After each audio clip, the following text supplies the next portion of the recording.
Kami jaringan sekolah Islam terpadu, bangkit serentak menyongsong peradaban baru. Bulatkan tekad bercita membangun bangsa, Indonesia akan berjaya.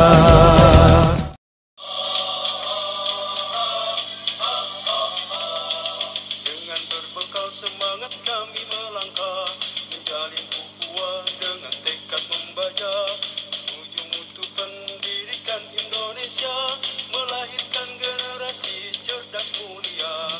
Dengan berbekal semangat kami melangkah, menjalin ukhuwah dengan tekad membaca, menuju mutu pendidikan Indonesia, melahirkan generasi cerdas mulia. Kami jaringan sekolah Islam terpadu, sambut masa depan wajah Indonesia baru. Bersama tinggikan martabat dan citra guru, Indonesia pasti maju. Assalamualaikum warahmatullahi wabarakatuh. Asyhadu alla ilaha illallah wa asyhadu anna Muhammadan abduhu wa rasuluh. Alhamdulillahirabbil alamin. Assalatu wassalam asyrafil anbiya'i wal mursalin wa ala alihi washabihi ajmain. Amma ba'du. Rabbi shrahli sadri wa yassirli amri wahlul 'uqdatam min lisani yafqahu qawli.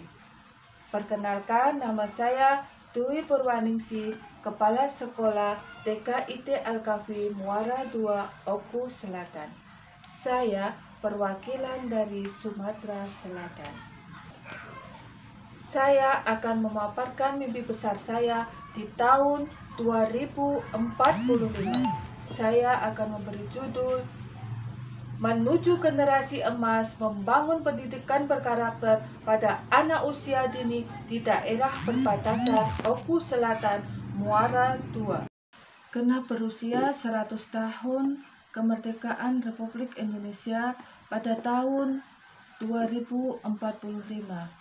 Mengutip dari sambutan Menteri Pendidikan dan Kebudayaan pada peringatan Hari Pendidikan Nasional tahun 2012.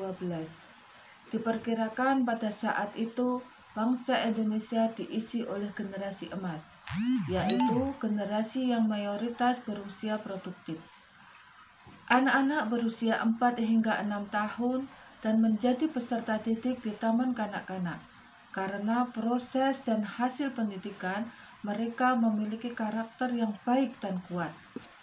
Generasi emas ini diharapkan dapat membawa bangsa Indonesia menjadi bangsa yang lebih baik dan maju di berbagai bidang, sehingga mampu mewujudkan masyarakat adil dan makmur.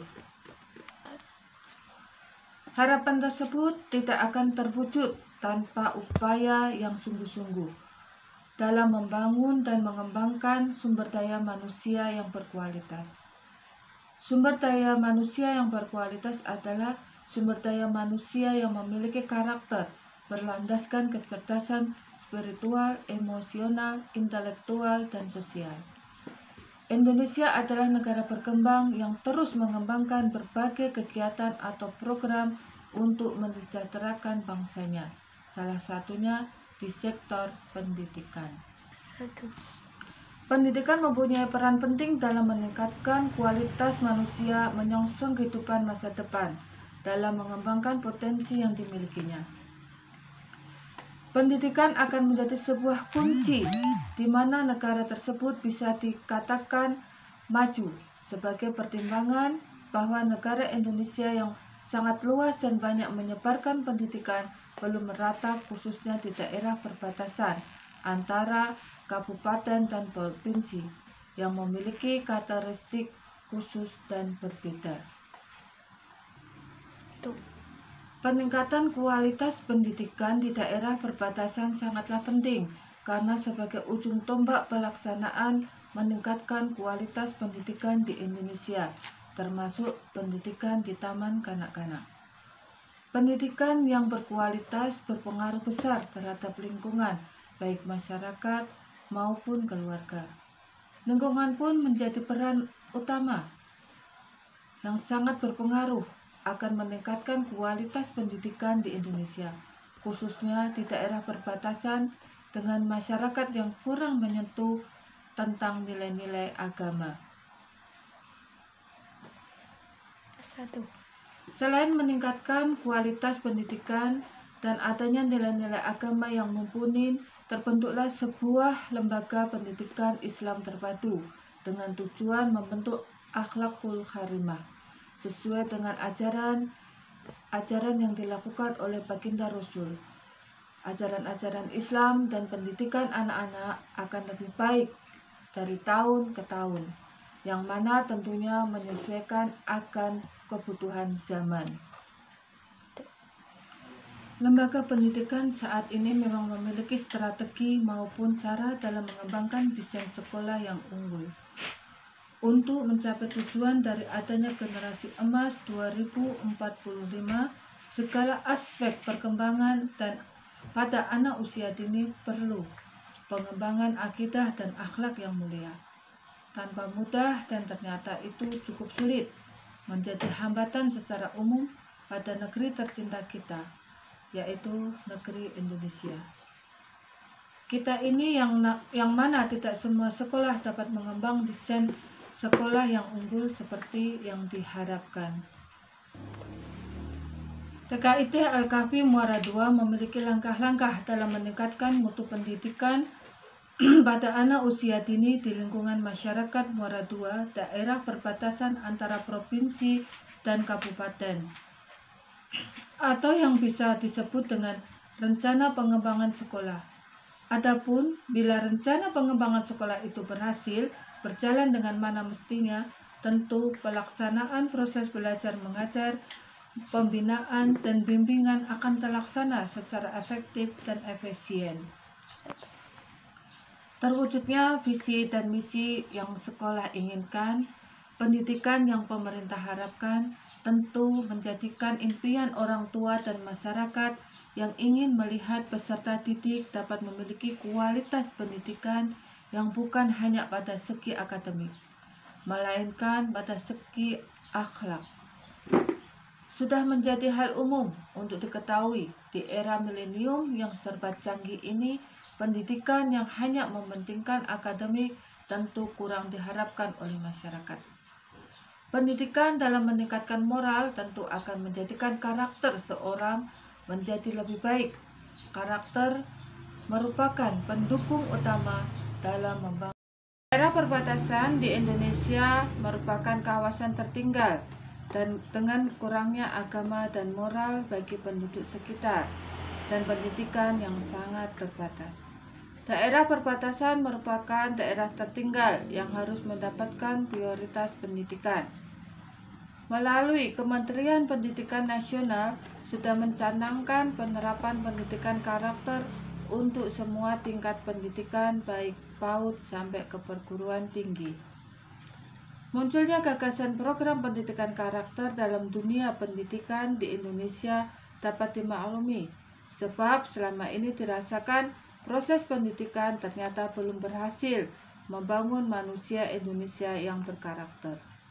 Pendidikan karakter adalah untuk mengukir akhlak melalui proses pendidikan yang meliputi 6 aspek perkembangan, yaitu agama dan moral, kognitif, sosial emosional, fisik motorik, bahasa, dan seni. Dengan melihat grafik ini membuat saya lebih semangat dalam dakwah, terutama di bidang pendidikan. Saya tetap akan semangat seperti Ibunda Siti Khadijah yang semangat dalam dakwah sampai akhir hayatnya. Saya harus bisa mengambil ibrah dan mentaladani sahabiah-sahabiah dalam menegakkan agama Allah. Hidup mulia dan mati di jalan dakwah adalah cita-cita saya. Yang awalnya saya hidup di kota dan sekarang harus tinggal di daerah perbatasan ini yang penuh dengan tantangan. Dan saya yakin jika kita hidup karena dakwah di jalan Allah, Allah akan mempermudah kita. Hanya Al-Quran dan hadis pegangan saya untuk meraih ridha Allah. Ini adalah tanggung jawab saya sebagai pendidik dan mengelola lembaga pendidikan anak usia dini. Sebagaimana hadis Nabi berikut ini. Dari Abdullah bin Umar radhiyallahu anhu, dia berkata, "Aku mendengar Rasulullah Shallallahu alaihi wasallam bersabda, Semua kalian adalah pemimpin, dan kalian akan ditanya tentang orang-orang yang kalian pimpin. Kepala negara adalah pemimpin, dan akan ditanya tentang kepemimpinannya. Seorang bapak adalah pemimpin dalam keluarganya, dia akan ditanya tentang kepemimpinannya. Seorang ibu pemimpin di rumah suaminya. Kecilnya usia Abdullah bin Abbas tidak menghalangi Rasulullah SAW untuk menyampaikan kepadanya ajaran-ajaran tauhid dan akidah. Rasulullah SAW untuk menyampaikan kepadanya ajaran-ajaran tauhid dan akidah. Dari Ibnu Abbas, dia berkata, "Aku dahulu suatu hari berada di belakang Rasulullah SAW, lalu beliau berkata, 'Wahai Ananda, aku ajarkan kepadamu beberapa pelajaran. Jagalah Allah, dia akan menjagamu. Jagalah Allah, engkau akan mendapatkan dia berada di hadapanmu. Jika engkau meminta, maka mintalah kepada Allah. Jika engkau meminta pertolongan, maka mintalah pertolongan kepada Allah. Ketahuilah sesungguhnya umat ini jika mereka berkumpul untuk mendatangkan suatu manfaat untukmu, niscaya mereka tidak dapat mendapatkan manfaat untukmu kecuali apa yang Allah tetapkan untukmu. Dan seandainya mereka berkumpul untuk mendatangkan bahaya untukmu, niscaya mereka tidak dapat mendatangkan suatu pun bahwa untukmu selain apa yang telah Allah tetapkan untukmu.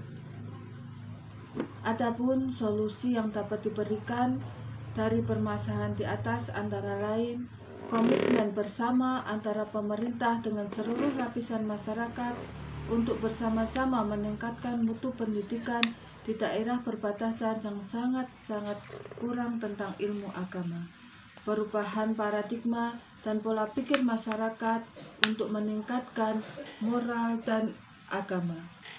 Kesejahteraan guru, kualitas guru, pemerataan akses pendidikan harus kita tingkatkan dari sekarang.